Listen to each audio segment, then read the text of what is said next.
और आप देख रहे हैं प्रोग्राम स्टॉक गाला। नाज़रीन इकराम, आज हमारे साथ मौजूद हैं पाकिस्तान तहरीक इंसाफ के सीनियर ओहदेदार कराची से, ये बिजनेसमैन भी हैं, मंसूर हक शेख साहब। हम इनसे बात करेंगे आज पाकिस्तान की जो इस वक्त करंट पॉलिटिकल सिचुएशन है, खास करके पीडीएम ने जो एक प्रेशर बिल्टअप किया हुआ है पाकिस्तान तहरीक इंसाफ की हुकूमत पर, उस हवाले से हम इनसे बात करेंगे। मंसूर साहब, very warm welcome to the show. कैसे हैं आप? अल्लाह का शुक्र, थैंक यू वेरी मच। आपके नाजरीन को बहुत बहुत सलाम अलैकुम। और आपसे मेरा तारुफ सोशल मीडिया पे तो है जी, और सलमान के इनविटेशन को मैं ना नहीं कर सका। एक अच्छा एक्सपीरियंस है और आगे आने वाले दिनों में इनका चैनल आ रहा है, तो ऑल द बेस्ट विशेस। और आप भी यंग हो माशाल्लाह, have a good future ahead. लेकिन मेरे लिए मेरी दुआ ये है कि आप इमरान खान रियाज बनो, आमिर मीर ना बनो। ठीक है। और ये जो लॉन्ग मार्च जा रहा है उसके अंदर लॉन्ग मार्च कुछ भी नहीं होगा, ये भूल जाइए आप। होगा ही नहीं होगा। बहुत बड़ी स्टेटमेंट दे रहे हैं सर, वो आप लोगों को। पीडीएम इज हिस्ट्री, आप लिख लीजिए। अच्छा, इज हिस्ट्री। 31 जनवरी आएगी। आप भी इधर ही है और हम भी इधर ही है। हाँ, तो ये आपके साथ जब अगर वो लॉन्ग मार्च करते हैं, जलसे आते हैं, तो 31 जनवरी उसके बाद लॉन्ग मार्च का ऐलान करेंगे। हाँ, उसके बाद 31 जनवरी तक तुमने टाइम दे दिया उसको। ठीक है, तो वो फिर आप भी इधर हैं। चलिए जी, हम आपको हम फिर जहमत देंगे, आप याद रखें।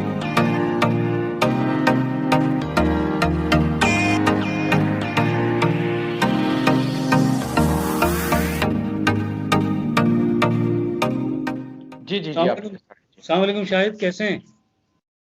जी अल्हम्दुलिल्लाह। मंसूर साहब आप सुना ठीक है? मैं अपने चैनल वालों को थोड़ा सा इंट्रो दे दूं।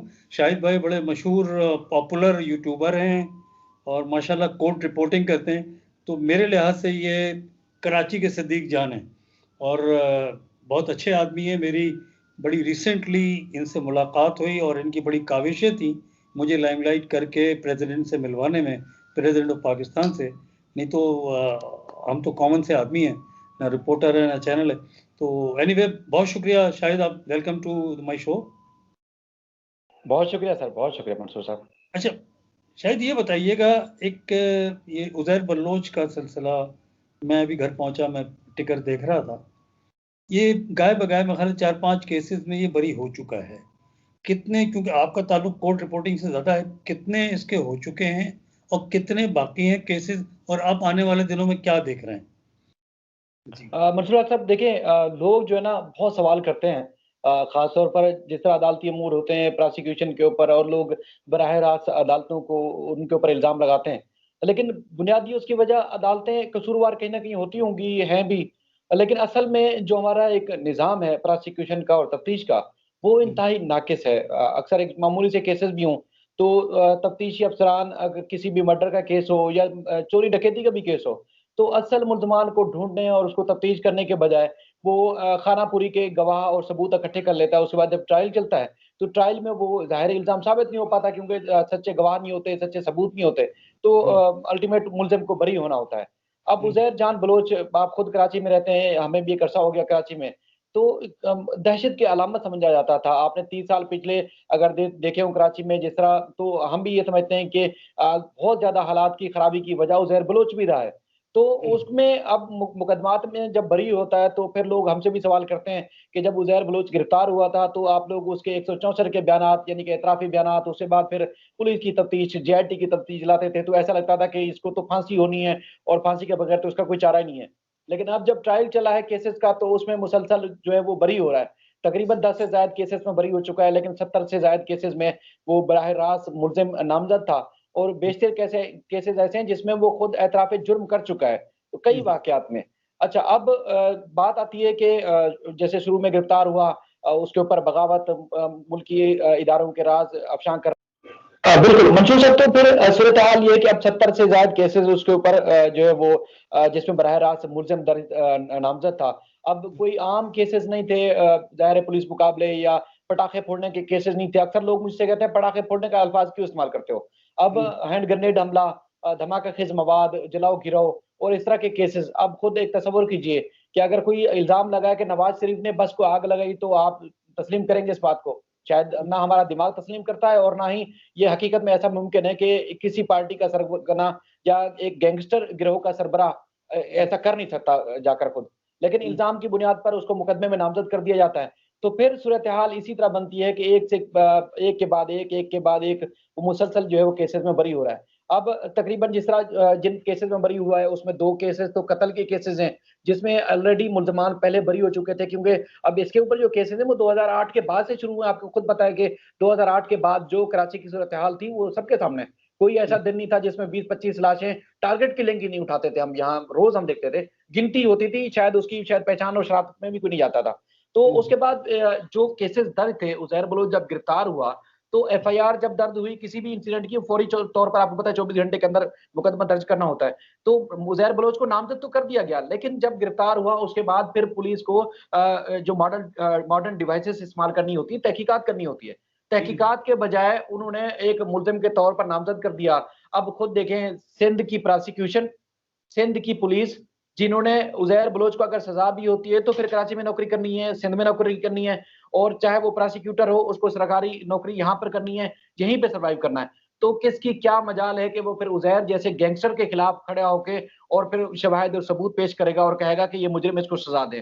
अच्छा, पहली तो तफ्तीश और प्रोसिक्यूशन की नाकामी, जिसमें वो शवाहिद उन्होंने जमा करने की कोशिश नहीं की, और उसके बाद फिर जलाओ-गिराओ बस के और थाने पे फायरिंग, हमले के, ये इस तरह के मुकदमात थे। लेकिन जो 70 से ज़ायद केसेज़ हैं, उसमें एक केस में उसको मिलिट्री कोर्ट से सज़ा हो चुकी है। 12 साल वो मुल्ज़िम नहीं, अब मुजरिम है। मिलिट्री कोर्ट में इसको 2017 में जब लेके जाया गया था यहाँ कराची से, तो वो पहला मैं बंदा था उस वक़्त, 92 टीवी में था, जिसने खबर ब्रेक की थी कि उज़ैर बलोच को मिलिट्री ट्रायल के लिए यहाँ से शिफ्ट कर दिया गया है। उसके बाद फिर डीजीआईएसपीआर उस वक़्त जो आसिफ सलीम बाजवा साहब थे, उन्होंने बाद में ट्वीट किया था, तो वो क्रेडिट मेरा था कि मैंने खबर ब्रेक की थी कि इसके ऊपर इतनी संगीन नोयत के इल्ज़ामात थे कि वो उसको, अब जब वापस आया तो उसके बाद भी सर, बाद में डॉक्यूमेंट्स जो सिंध हाई कोर्ट में पेश हुए, जिसमें ये इस बात की तस्दीक हुई कि उसको सज़ा हुई, और वो भी खबर भी मैंने चलाई थी कि इसको 12 साल सज़ा भी हो चुकी है। अब लोग मायूस हो जाते हैं कि यार वो केसेस में छूट चुका है, और कोई बोलता है कि ये एमएनए बनेगा, कोई बोलता है कि अब ये अलहाज करके उसको बुलाते हैं, लेकिन अलहाज नहीं है, एक मुजरिम है, कौमी मुजरिम है, हज़ारों लोगों का कत्ल, दहशतगर्दी, भत्ताखोरी और संगीन जुर्म में मुलविस है।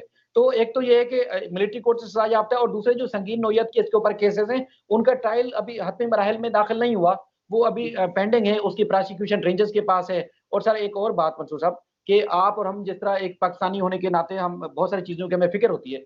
तो जिन इदारों की नाकामी, या जिन इदारों के पास था ये है, या जिन लोगों ने गिरफ्तार किया, उनकी तो हमें ज़्यादा उनको फ़िक्र होती है। उज़ैर जान की बरीयत के ऊपर वो ज़्यादा फ़िक्रमंद होते हैं कि उनकी जगह सही हो रही है, और उनकी प्रोसिक्यूशन या उनकी किसी न किसी नाक़िस तफ्तीश की वजह से वो क्यों उसको फ़ायदा मिला और मुल्ज़िम बरी हो गया। एक आखिरी जो चीज़ है उसके ऊपर, अदालत का कहीं न कहीं कसूर आता है। सर, जब एक हाई प्रोफ़ाइल केसेज़ होता है, इस मामले में हमारी कानूनी माहिरीन से भी बात होती है, जजेस से भी बात होती है। जब उज़ैर बलोच बरी होता है तो वो भी काफ़ी इसमें गम-गुस्से का इज़हार करते हैं कि एक जज के पास आईनी तौर पर इख्तियार होता है कि अगर हाई प्रोफ़ाइल मुल्ज़िम किसी और बड़े केस में मुल्ज़िम के तौर पर नामज़द है, उसके खिलाफ ट्रायल चल रहा है, और वो फिर मामूली नोयत के केसेस में अगर वो बरी हो जाता है, तो वो अदालत की एक अपनी सवाबदीद है कि वो अगर अदालत चाहे तो तवील अरसे के लिए उस केस को पेंडिंग रख सकती है, ताकि एक परसेप्शन माशरे में खराब ना हो। दूसरा, उस केस का जो ट्रायल है वो देर तक चलता रहे, ताकि जिस केस में असल में उसको उसके खिलाफ शवाहिद हैं, सबूत हैं, तो वो उनको नामज़द करके उसमें सज़ा और जज़ा का जिस तरह फैसला होता है वो हो सकता है। लेकिन कुछ हमारे जजेस को जल्दी होती है शायद केसेस निपटाने की, या एक आपको पता है खुद प्रमोशन की, या फिर उसमें भी लोग इस चक्कर में पड़ जाते हैं कि शायद उनको बड़ा बेनिफिट मिलेगा सूबाई हुकूमत से, तो फिर वो ज़ाहिर है वो किसी न किसी का एक अच्छा बच्चा तो होगा ना उज़ैर बलोच। तो उस चक्कर में फिर वो जल्दबाज़ी में उनको बरी कर रहे हैं, लेकिन ये आईनी और कानूनी तौर पर जजेस के पास भी इख्तियार होता है कि अगर ठोस शवाहिद नहीं है मुल्ज़िम के खिलाफ, केस जल्द निपटाया जाना है, तो दूसरे केसेस की वजह से उस केस को पेंडिंग रखा जाना चाहिए। लेकिन पुलिस की सबसे पहले नाकामी, मैं आपसे पहले भी अर्ज़ कर चुका हूँ कि एक मुल्ज़िम सरबराह के तौर पर ना तो किसी बस पे आग लगाएगा, ना ही थाने पे फायरिंग करेगा।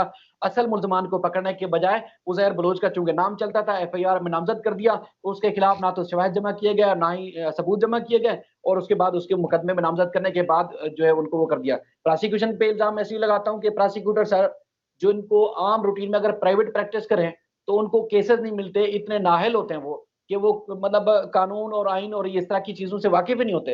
लेकिन सियासी चूँकि उनकी वाबस्तगी होती है, तो जो भी हुकूमत आती है, चाहे वो सूबे में और वफाक में, फिर वो अपने लोगों को इस तरह असिस्टेंट प्रोसिक्यूटर जनरल और डिप्टी प्रोसिक्यूटर जनरल बना देती है। तो वो फिर उनको केस आगे उनको पेश करना ही नहीं आता। उनको केस लड़ना ही नहीं आता, फाइट करने नहीं आता। जब ये सारी चीजें होंगी तो फिर सारी चीजें एक साथ मिलेंगी, जब नाअहली तफ्तीश की हो, फिर प्रोसिक्यूशन आपकी बेकार हो, और उसके बाद फिर जजेस का मैं आपको खुद मिसाल दे चुका हूँ, और आगे फिर उजैर बलोच हो, तो फिर सर यही होना है। वरना कई ऐसे दहशतगर्द हैं जिनको सजाएं हुई हैं, अगर नहीं भी हुई तो 10-10 साल से केस पेंडिंग है और वो अभी तक जेर समात है अदालतों में। और वैसे चूंकि मेरा ये मानना है, क्योंकि मैं खुद इस चीज को मुसलसल रिपोर्ट कर चुका हूं कि ये काफी शवाहिद इसके खिलाफ मौजूद हैं, तो ये एटीफी पे जो दीगर केसेस इसके खिलाफ चल रहे हैं उसमें बरी नहीं होगा, इसको और बड़ी सजा होगी, लेकिन ये बाहर आने वाला नहीं है। लेकिन लोग वक्ती तौर पर मायूस बहुत ज्यादा हो जाते हैं इस मामले को लेकर। ऑब्वियसली बड़ी अच्छी आपने बड़ी तफसील से बता दिया। अब मुझे थोड़ा सा एक और बताइए ये चीज़, इस्लामाबाद में जितने भी हमारे अच्छे अच्छे कोर्ट रिपोर्टर हैं, सुप्रीम कोर्ट वहाँ पर है, या फिर लाहौर हाई कोर्ट को जो रिपोर्ट करते हैं, आप कुछ खौफ महसूस नहीं करते इस सूबे में कोर्ट रिपोर्टिंग करना और सच्ची बातें मनोवन बयान करना? नहीं आता खौफ का एहसास? सर कभी इस तरह इस खौफ की वजह से मैंने कोई ऐसा काम नहीं छोड़ा। जब से इस फील्ड में आया हूँ, मैंने तकरीबन 2009 से अपना यहाँ कराची में सहाफ़त शुरू की, और अल्लाह को हाज़िर नाज़िर जान के और ये कोशिश की कि जो हक़ और सच की बात है वो रखनी है। यहाँ कराची में लोग बहुत कम ही जानते हैं कि उस वक़्त जब 11 मार्च 2015 को 90 पे ऑपरेशन हुआ था, तो उसके बाद ये सबसे पहले मैं रिपोर्ट करने वाला था ये सारी चीज़ें।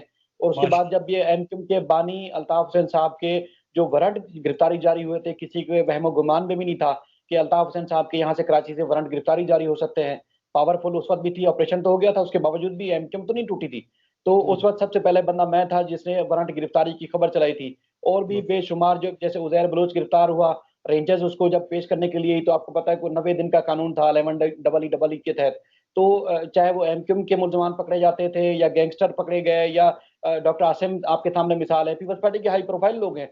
चाहे वो नैब से थीं, एफआईए से थीं, रेंजर्स से थीं, पुलिस से थीं, और चाहे वो जितने भी बड़े स्टेटमेंट थे, मैं खुद जितने भी मेरे यहाँ साथी कोर्ट रिपोर्टर हैं, वो भी बिल्कुल इस चीज़ की आपको बताएँगे कि वो वाहिद बंदा था जिसने मैंने ये सारी खबरें चलाई। खौफ भी होता है, ज़ाहिर है घर में आपको पता है अपनी ज़िंदगी के बंदे को परवाह ना हो, लेकिन फैमिली आगे पीछे बहुत सारी चीज़ों को देखना पड़ता है। और फिर इस तर्ज की रिपोर्टिंग यहाँ सिंध में और ख़ास तौर पर कराची में नहीं है, जिस तरह इस्लामाबाद में आप देखते हैं या लाहौर में देखते हैं। यहाँ कुछ नोयत अलग है, लेकिन हम कोशिश करते हैं, चाहे वो कहीं खामी हमारी अदलिया में हो या खामी किसी भी हमारे इदारे में हो, वो हम ज़रूर रिपोर्ट करते हैं, चाहे वो मिसिंग पर्सन के मामलात हों, सबसे ज़्यादा मैंने हाइलाइट किए। उसके बाद फिर और भी बेशुमार चीज़ें जो मैं आपको बताता जाऊँ तो शायद ही आप वो अल्फ़ाज़ हमारे कम पड़ जाएँगे, जो मैं एक-एक आपको केस बताता जाऊँ कि बहुत ज़्यादा रिपोर्ट की, लेकिन अल्लाह का शुक्र है कभी पीछे नहीं हटा।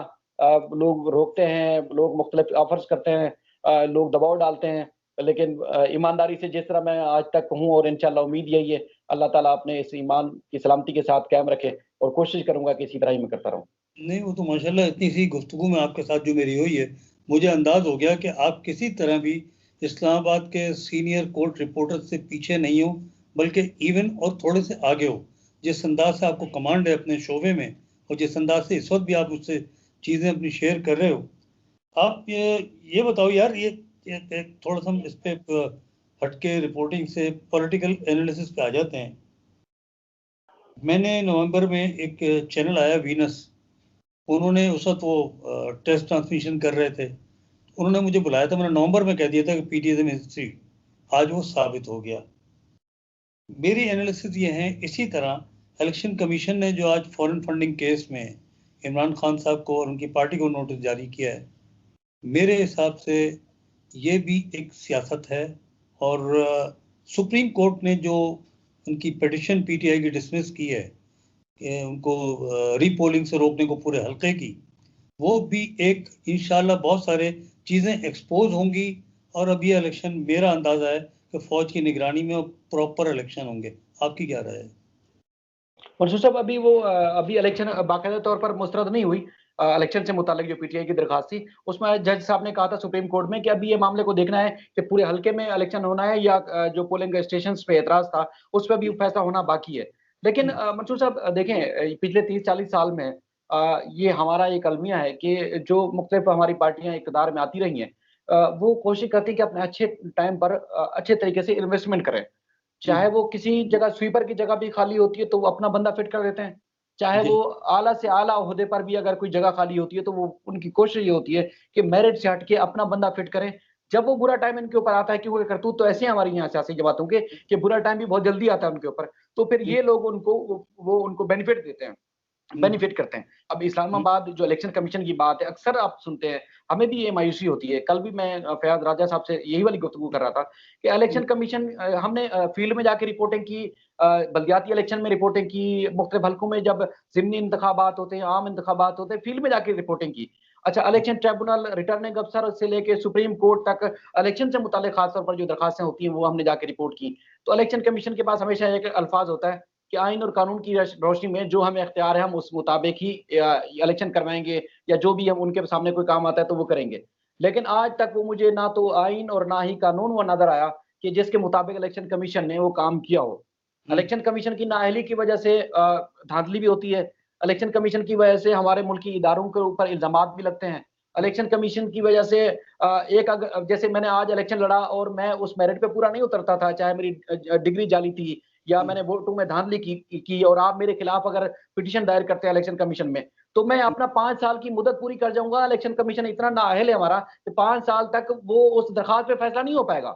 तो फिर किस आइन और कानून के तहत आप इदारा चला रहे हैं कि एक बंदे की ने धांधली करके, जालसाजी करके इलेक्शन लड़ा और 5 साल तक वो ओहदा एंजॉय करता रहा, वजारत थी या उसके एमएनए एमपीए बना रहा, उसके बाद 5 साल तक आप फैसला नहीं कर सके, तो फिर क्या वजह थी कि आपको कायम रखने की? फिर कोई जवाब नहीं बनता कि फिर इसका मतलब है कि इलेक्शन कमीशन को होना ही नहीं चाहिए। फिर अगर फौज पे इल्जाम लगता है तो फिर सारे इलेक्शन भी फौज ही करवाए, या अगर सुप्रीम कोर्ट या हाई कोर्ट्स के ऊपर इल्जाम लगते हैं तो फिर सारे काम उनको करने चाहिए थे। फिर इलेक्शन कमीशन पे इतना इन्वेस्टमेंट करने की, पैसा लगाने की या उनसे उम्मीद लगाने की जरूरत नहीं है। तो ये काफी जो खासतौर पर अब जो इलेक्शन कमीशन ऑफ पाकिस्तान है हमारा, वो मुतनाज़ा, ये सिर्फ डस्का के इलेक्शन की वजह से नहीं हुआ, इससे पहले भी मुसलसल हम देखें देखें कितनी बड़ी बात है कि एक वफाकी हुकूमत, हालांकि उनके जो नामजद करदा जो चेयरमैन सेनेट थे वो मुंतखब हुए, उसके बावजूद अदम एतमाद का इजहार किया, तो इसका मतलब है कि बात छोटी नहीं है, बात बहुत बड़ी है। ये तो हमें सोचना चाहिए कि फिर इल्जाम जब लगते हैं तो फिर या तो फिर ओहदों पे चिपके ना रहे, हट जाएं।